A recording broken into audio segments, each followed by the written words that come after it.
On the 11th of March, 2011, the sea rose up without warning and swallowed the entire northern coast of Japan.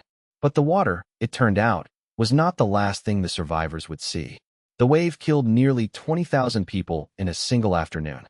Whole towns were erased from the map in minutes. And in the terrible silence that followed, something began that Japan still cannot explain. In the shattered city of Ishinomaki, taxi drivers slowly started telling a story they were afraid to say out loud. A story about passengers who climbed into their cars, sat down, and were already dead. It always began the same way. A lone figure standing at the roadside, deep in the night, in a district where every single building had been swept out to sea. The driver would slow and stop. The rear door would swing open on its own. A young woman, dressed heavily for winter, would climb quietly into the back seat and say nothing. One driver remembered her with perfect clarity. She was shivering, soaked through. He asked where she would like to go, and she gave him an address in a neighborhood that no longer existed. That whole area is empty now, he told her as gently as he could. There is nothing left there. Are you certain? There was a long silence. Then a thin, trembling voice asked him something. Have I died? She whispered. Startled, the driver spun around in his seat to answer her. But the back seat was completely empty. The door was shut, and he was entirely alone on the road. What he did next was extraordinary. His meter was already running, so he drove the full route to that vanished address anyway, in the dark, out of quiet respect for a passenger who was no longer there. Years later, a sociology student named Yuka Kudo traveled to Ishinomaki to collect these accounts before they disappeared.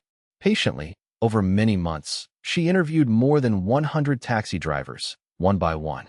Many of them refused to speak. Some grew visibly angry that she would even ask.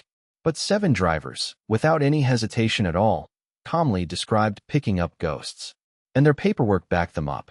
Because these were professionals who logged every fare by law. Their meters had recorded a real journey, a real destination, a real passenger boarding.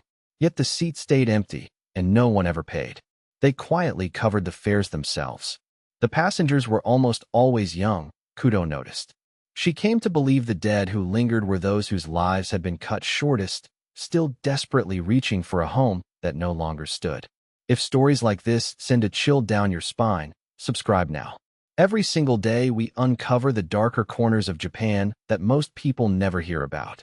But the phantom passengers were only the beginning of it.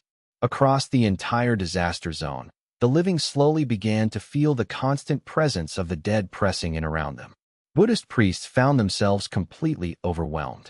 People arrived exhausted and sleepless, describing the very same thing again and again. They could feel someone in the room, someone cold, someone who simply would not leave. Survivors spoke of wet, muddy footprints appearing across freshly cleaned floors, of silent figures standing at the edge of the water at dusk, of lost loved ones seen walking, soaking wet, along the roads at night. Even the rescue workers pulling bodies from the wreckage reported the strangest things. Some of them flatly refused to work alone anymore. They insisted the dead were watching them closely, waiting quietly to be found. Inside the emergency shelters, exhausted people described spirits lining up politely for food that would never be eaten, only to vanish the instant anyone dared to speak to them. A young priest named Taiyo Kaneda traveled the length of the coast, performing blessing after blessing for those who felt possessed. He said the grief was so vast that the wall between the living and the dead had simply worn thin. And perhaps that is the most unsettling part of all. In Japan, the dead are never truly gone. Each summer they are welcomed home during Obon, the ancient festival of returning souls. But the tsunami took thousands of people with no grave, no funeral, and no family left alive to light a single lantern for them. Souls, in other words, with nowhere left to return. In Japanese belief, a spirit denied its proper rights does not rest quietly. It slowly becomes something else entirely. Restless, searching, forever bound to the place where it fell. And so, they say, the dead still wander that coast, standing patiently at bus stops that no longer run, knocking softly on the doors of houses that no longer stand. And every so often, on the loneliest of nights, a taxi slows in the dark. A rear door opens, and a cold, quiet passenger leans forward and asks only to be taken home. The government recorded the whole disaster in cold numbers. The dead, the missing, the billions lost in ruins. But those numbers could never once capture what the survivors actually felt in their bones. That the wave had not only taken away lives, it had left something behind. A grief so impossibly heavy that it took a shape you could sit beside in the back of a moving car. Scientists carefully call it trauma. The priests call it haunting. But the drivers who actually lived through it, night after night, simply call it the truth. More than a decade has now passed. The towns are rebuilt. The roads are clear, the debris long gone.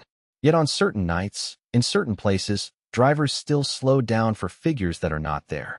And afterward, they always wonder the same thing. If that door had opened, and a voice from the back seat had asked the same question, would you have found the courage to answer it? Have I died?